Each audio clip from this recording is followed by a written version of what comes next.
क्या लिख सकते हैं? अपना 4 लिख सकते हैं, क्या लिख सकते हैं? 16 को 8 में 8 लिख सकते हैं, है ना? ऐसे लिख सकते हैं 12 दूना 12, है ना? देखो 4 इसमें भी कॉमन है, 4 इसमें भी कॉमन है ना? और 4, ठीक है। अब इसमें वो कॉमन देखो 3, यहाँ 3 है, इसमें 3 दिया हुआ, लेकिन 3 इसमें है क्या? इसमें है, तो कोई फायदा नहीं है, तीनों में रहना चाहिए ना, कॉमन तीनों में होना चाहिए, है ना? तो एक ही फैक्टर है जो तीनों में कॉमन है, क्या? 4। इसका आंसर कितना होगा? आगे समझ में? ऐसे देखो यहाँ 42 में क्या था? 21 में 2, 21 में 3, 63, है ना? तो कॉमन कितना है? 35। ठीक है। आप देखो दूसरा सवाल देते हैं, हम लोग लेंगे हमारे सवाल क्या है? ये समझ में आ गया?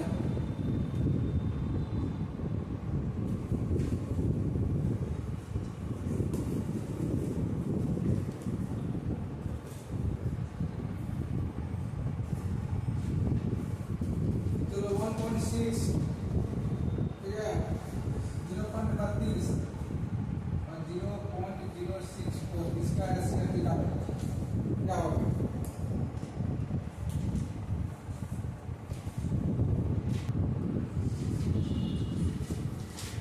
यहाँ देखो एक पॉइंट में है ना, दशमलव में है, तो दशमलव को लेकर तुम भूल जाओ क्या है, मैंने 16, 32 और 64, 16, 32 और 64, ठीक है।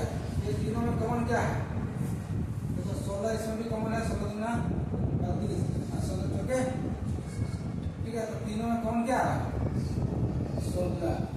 आंसर इसका हो जाना चाहिए, है ना? अब पॉइंट की बात है ना, तो देखो पॉइंट कितना अंक के बाद मैक्सिमम देखना है यहाँ, क्योंकि हम लोग जब एलसीएम निकालते थे तो सबसे कम अंक पर पॉइंट होता था उसको देखो, यहाँ एलसीएम है ना, तो सबसे ज्यादा जो पॉइंट जो है कितना है के बाद है? 3 के बाद है पॉइंट, 3 के बाद पॉइंट लगा दो, 1 2 और वहाँ पे, ठीक है।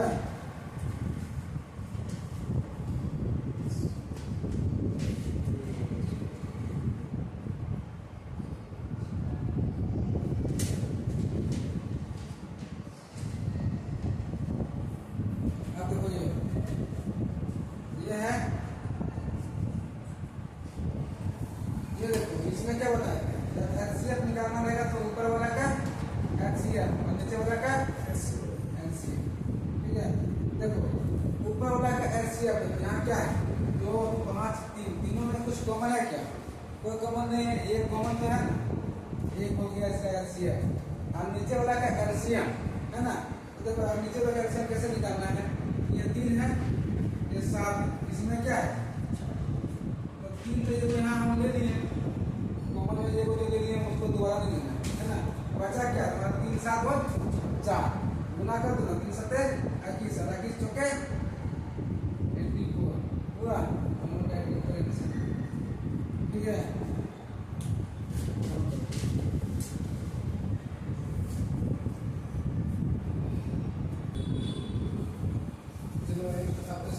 दूसरा सवाल यहाँ है 3 पर पावर 4, 3 पर पावर 6, 3 पर पावर 8, इसका निकालना है एलसीएम, ठीक है।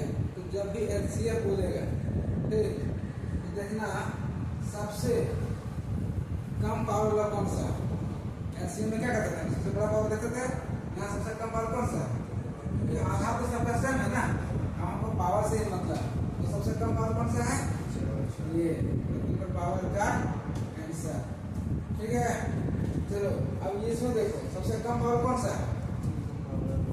सब आधा तो सेम ही है ना?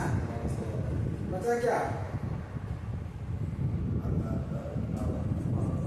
ये जो है पावर सबसे कम कौन सा? जो है सबसे ज्यादा अधिक और सबसे कम, यही आंसर होगा इसका, ठीक है।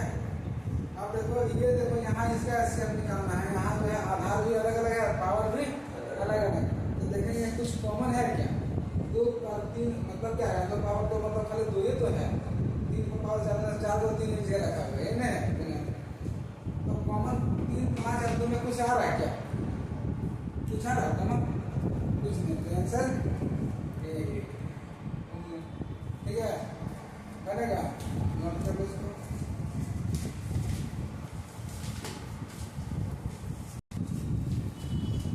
तो देखो दो संख्या है, ठीक है, उसका एलसीएम दिया हुआ है कितना? 63 और एलसीएम दिया हुआ है 9, ठीक है। उसमें से एक संख्या 27 है तो दूसरी संख्या क्या है?